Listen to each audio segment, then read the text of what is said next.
ऐसा बोलते थे। अब भगवान को बोल दिया दानचंद्र ने, मैं एक धेला आपको दे दूंगा। भगवान बोले दे दो। दानचंद्र कहता दे दिया, उधार है। प्यार से बोलो। कहता है उधार, एक धेला उधार है। अब दानचंद्र कहता है घर में आकर के ले जाना, अभी मुझे जाने दो। अब नहा करके वो जैसे घर की ओर चला गया। दानचंद्र ने विचार किया कि यहाँ तो कोई भी नहीं आएगा, इतना दूर 10 किलोमीटर दूर कौन आएगा एक धेला लेने के लिए। लेकिन जैसे घर पहुंचा, भोजन करके सो गया। अब जैसे दानचंद्र की पत्नी बाहर गई है तो वही पंडा घर में आ गए। वो तो भगवान है, कुछ भी लीला कर सकते हैं। जैसे पंडा बाहर दिखे तो पत्नी ने कहा आप कौन हैं, कहाँ से आए। तब ये दानचंद्र की पत्नी ने पूछा। भगवान बोले कि आपके पति गंगा जी में स्नान करने गए थे और आपके पति ने कहा है कि एक धेला उधार है और मैं वही लेने के लिए आपके घर आई। पत्नी अंदर गई, बहुत खुश हो गई। कम से कम मेरे पति ने एक बार तो कुछ देने के लिए संकल्प करके आए। जैसे अंदर चली गई, पति दानचंद्र को कहते हैं स्वामी आपने किसी पंडा को संकल्प करके आए थे क्या, एक धेला देने की वचन दे के आए थे। अब दानचंद्र को लगा अरे वो पंडा यहाँ तक कैसे आ गया, यहाँ तक कैसे आ गया, सोचने लगा। अब पत्नी से कहता है जाओ जाकर के कह दो कि दानचंद्र इस समय सो रहे हैं। पत्नी गई, पंडा जी से कहा दानचंद्र हमारे पति तो सो रहे हैं, बाद में आ जाइएगा। तो भगवान बोले अगर मेरे यजमान सो रहे हैं तो इंतजार करता हूँ, जब तक वो जगेंगे नहीं मैं यहीं पर हूँ, आप उनको जगा करके ले आइएगा। अब पत्नी अंदर गई, पति से कहा कि आपके जो पंडा है वो बोल रहे हैं आप जब तक जगोगे नहीं इंतजार करेंगे।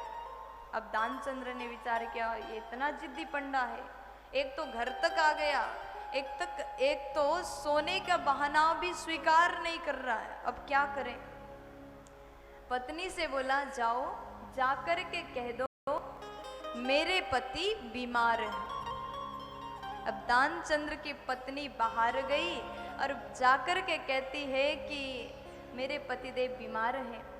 भगवान बोले अरे राम राम, मेरे यजमान बीमार हैं, तो ऐसे हालत में मैं कैसे छोड़ जाऊं, मैं इंतजार कर रहा हूं। बैठ गए। अब जैसे बैठ गए तो पत्नी दौड़ के अंदर गई, दानचंद्र से बोली कि वो तो बैठे हैं, बोल रहे हैं जब तक आप स्वस्थ ना हो जाओ तब तक यहीं पर बैठे। अब दानचंद्र अब सोचने लगा कितना जिद्दी पंडा है, अब कौन सी बहाना करें, कैसे वो भागे यहाँ से, कैसे भगा दे। तब दानचंद्र कहता है जाकर के कह दो कि दानचंद्र जो है मर गए।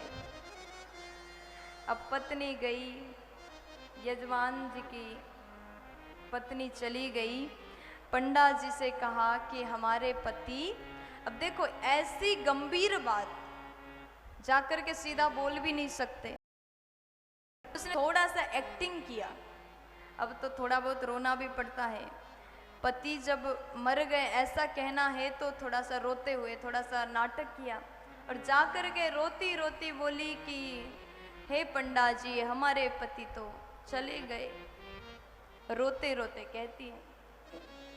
अब भगवान बोले अरे राम राम, ऐसा कैसे हो सकता है, मेरे यजमान खत्म हो गए तो ऐसे में कैसे चला जाऊं, मुझे बहुत दुख हो रहा है, अब तो मैं अंतिम संस्कार करके ही जाऊंगा, अंतिम संस्कार करके ही जाऊंगा। देवी चिंता मत करो, संसार में जो आता है उसे तो जाना ही पड़ता है, आप रो मत, लेकिन मैं आपका इस समय मदद करूंगा, सहयोग करूंगा। आप ऐसे अवस्था में भूलने के लिए जाओगे, एक काम करता हूँ, पूरे गांव वालों को मैं ही बुला करके लाता हूँ ताकि शमशान घाट ले जाने में सहयोग मिले। अब ये दानचंद्र अपना श्वास रोक करके पड़ा।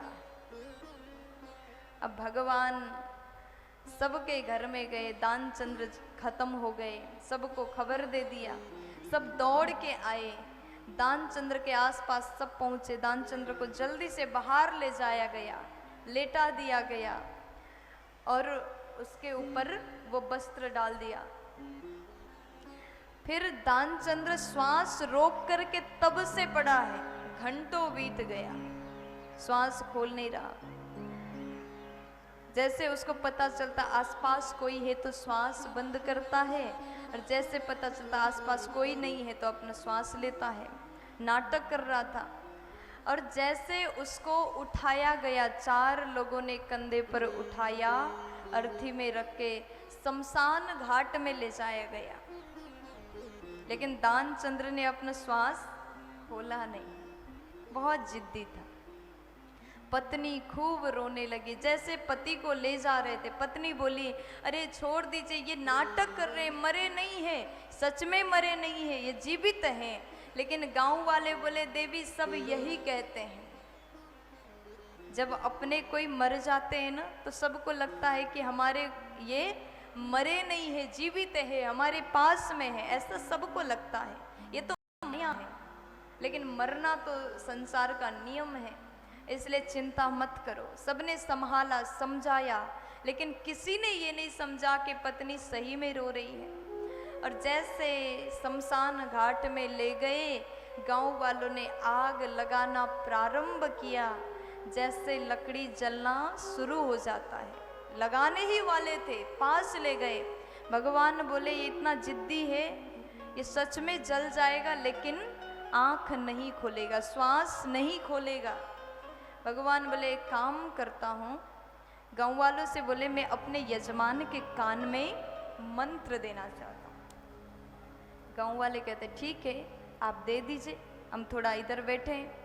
तो भगवान पास में गए, कान में भगवान कहने लगे, आया हूँ बैकुंठ से, तुम हित नाता जोड़। भगवान बोले, आया हूँ बैकुंठ से, तुम हित नाता जोड़। दानचंद्र कहता है, सोचता है मैं मर गया, इसलिए बैकुंठ के भगवान मुझे लेने आ गए।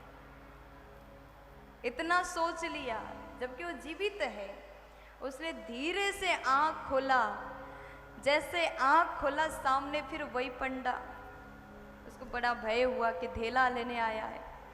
जल्दी से नयन बंद किया। भगवान ने कहा, आया हूँ बैकुंठ से, तुम हित नाता जोड़। लेकिन फिर भी इसने माना नहीं, आंख बंद किया, श्वास रोका। अब भगवान स्वयं हार गए। भगवान ने कहा, मैं कुछ नहीं मांगूंगा, मांग ले हूँ वरदान कछु, आप स्वयं वरदान मांगो, मैं नहीं मांगूंगा। तब दानचंद्र जल्दी से कहता है, धेला दीजो छोड़, आप बस यही वरदान दे दो, इतना कह दो कि एक धेला मुझे नहीं चाहिए, तब मैं जीवित होने के लिए तैयार हूं। प्यार से बोलो, जोर से बोल दीजिए ना, राधे राधे। और मस्ती में बोलो ना, राधे राधे।